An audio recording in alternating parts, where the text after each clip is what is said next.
Bem, começamos o primeiro reinado, o governo de Dom Pedro, que agora se autodeclara Dom Pedro I, imperador do Brasil, tá?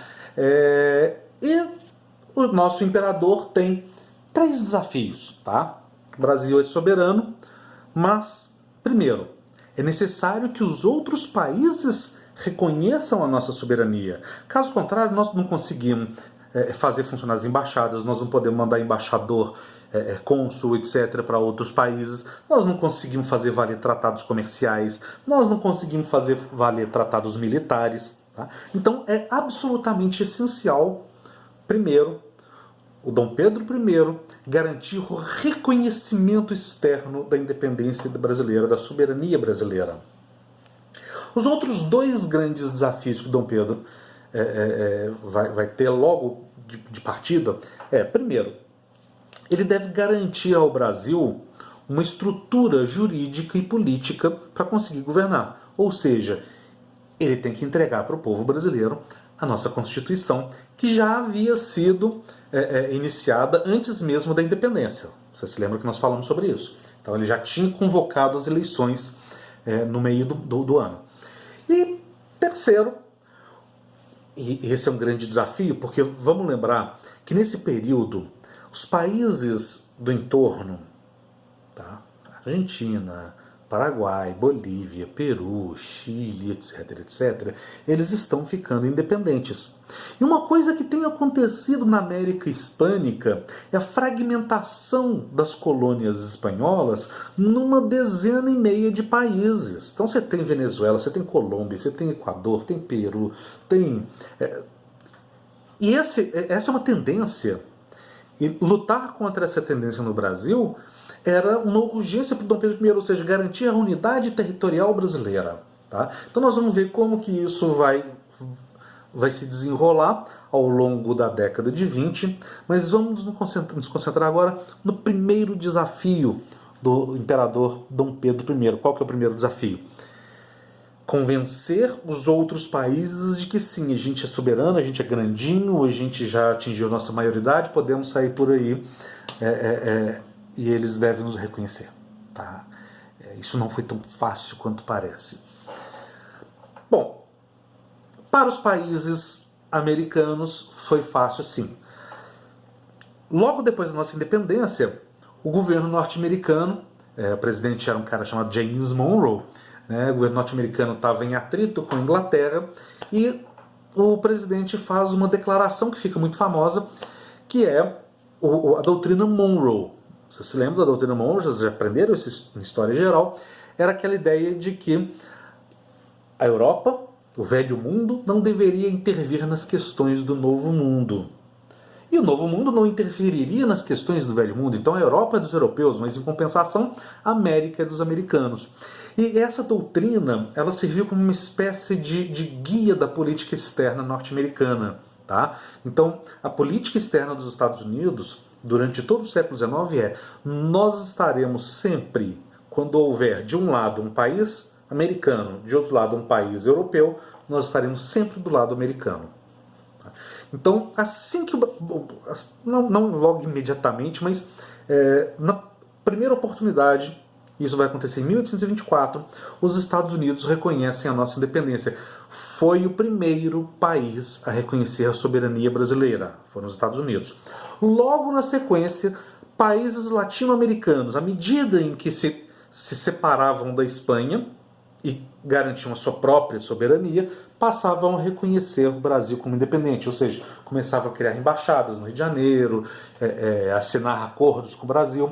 O primeiro deles foi a Argentina, na época eram as Províncias Unidas do Rio da Prata, tá? Depois vai passar a se chamar Argentina. O segundo país hispano-americano que nos reconheceu foi o México. E a partir daí vários outros foram reconhecendo. Colômbia, Peru, Chile, etc, etc. Tá? Na Europa a coisa era complicada. Por quê? Nós temos três realidades distintas na Europa. A primeira é Inglaterra.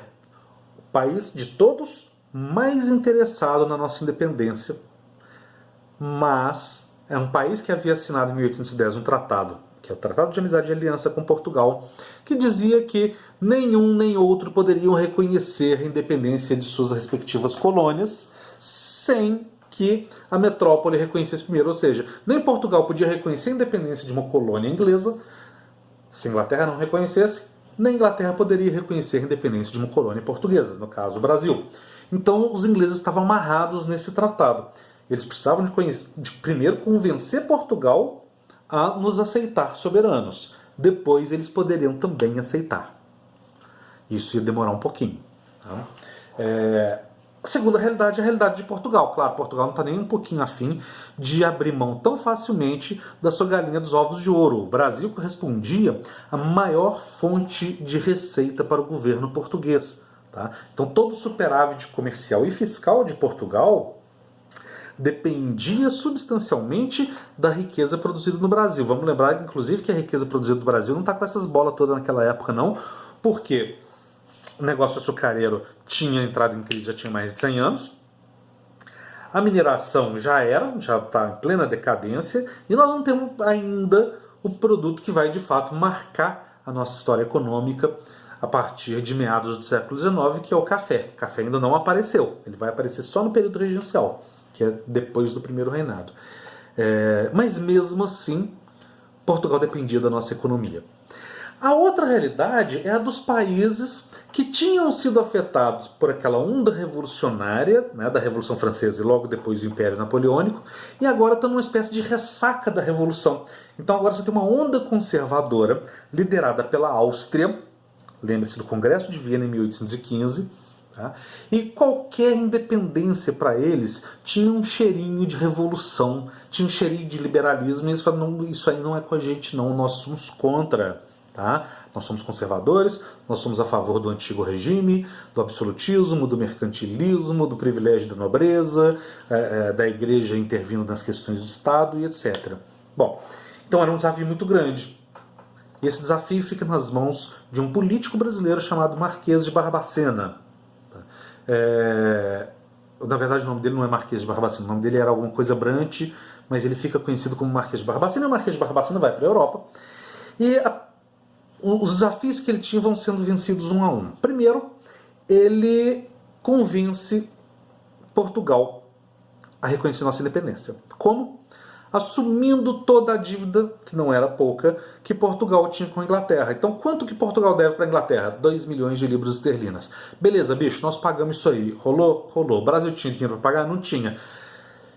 Governo inglês, rola que vocês emprestaram um dinheirinho pra gente? Quanto vocês precisam? 2 milhões de libras esterlinas. Tudo bem, tá aqui, 2 milhões de libras esterlinas. Toma o processo de volta, tá paga a dívida de Portugal. Tá? Então, com isso, Portugal nos reconhece soberanos. Portugal nos reconhece soberanos, caminho limpo para a Inglaterra reconhece também. Enquanto isso, a negociação com o governo austríaco ia por um caminho diferente. O Marquês de Barbacena, ele conseguiu uma audiência com o imperador, que era sogro de Dom Pedro I, né, era o Francisco I, e nessa audiência ele usa o seguinte argumento: o Brasil não é o México, não é os Estados Unidos. O Brasil é uma monarquia, o Brasil não é república. E essa monarquia é comandada por um cara que é filho do rei de Portugal. Então há uma legitimidade, que é um princípio básico do Congresso de Viena.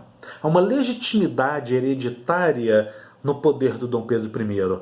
Nesse sentido, o Brasil ele não é um país que está indo na onda revolucionária das independências. O Brasil está fazendo a independência da forma que está fazendo para evitar essa onda revolucionária. É uma independência contra-revolucionária. O Brasil, então, não é outra coisa senão o antigo regime nos trópicos. E diante disso, o imperador Francisco I, o seu primeiro-ministro, poderosíssimo Metternich, eles chegam à conclusão que sim, valia a pena apoiar o Brasil. Porque se eles não apoiassem o Brasil não ficasse forte, o que era uma monarquia poderia virar uma república. Tá? E aí a Áustria reconhece. A Áustria, nesse momento, tem um poder enorme de influência dentro da Europa conservadora. Então, logo depois que a Áustria reconhece a nossa soberania, vem a França, vem a Rússia, vem a Prússia, vem a Santa Sé, que era o nome que o Vaticano tinha na época. Tá? Então, todo mundo reconhece a independência brasileira e terminamos felizes para sempre. Mentira, razoavelmente tristes para sempre. Tá? Mas com isso, Dom Pedro I vence o seu primeiro desafio, que era garantir o reconhecimento da nossa independência. Ok? No próximo vídeo nós vamos falar de uma outra questão importante, que é a Constituição brasileira. Até!